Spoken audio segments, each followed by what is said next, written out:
नाज़रीन, उबाड़ो मां सचाई न्यूज़ के नुमाइंदे अब्दुल गफ़ार पंवर की रिपोर्ट अवां सां शेयर कंदा हलूं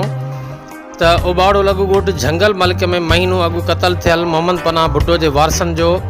भाउ मोहम्मद नवाज़ भुट्टो, मंसूर अहमद भुट्टो, खान मोहम्मद भुट्टो, ग़ुलाम क़ादिर भुट्टो, अब्दुल अज़ीज़ भुट्टो, गौसबज़ भुट्टो ऐं भुट्टा बिरादरी पारां नेशनल प्रेस क्लब ते एहतजाजी मुज़ाहिरो कयो आहे। मुज़ाहिरीन मीडिया से ॻाल्हाईंदे चयो त असांजे नौजवान के नाहक क़तल कियो वियो आहे, जंहिंजो केस रेती थाणे ते दाख़िल भी आहे, जिते DSP ग़ुलाम अली जमाली ऐं इंक्वायरी ऑफिसर ग़ुलाम मोहम्मद चाचड़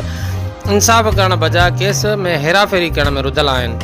ऐं पैसनि एवज़ असांजो खून लोढ़ण चाहिनि था। असांजी DIG सखर, IG सिंध, वज़ीर आला सिंध ऐं सिंध हाई कोर्ट के अपील है त असांजे केस जी ॿीहर क़ुरान पाक ते इंक्वायरी कराई वञे ऐं असां सां इंसाफ़ कयो वञे, न त ॿी सूरत में असां सुप्रीम कोर्ट ताईं भी इंसाफ़ हला वेंदासीं।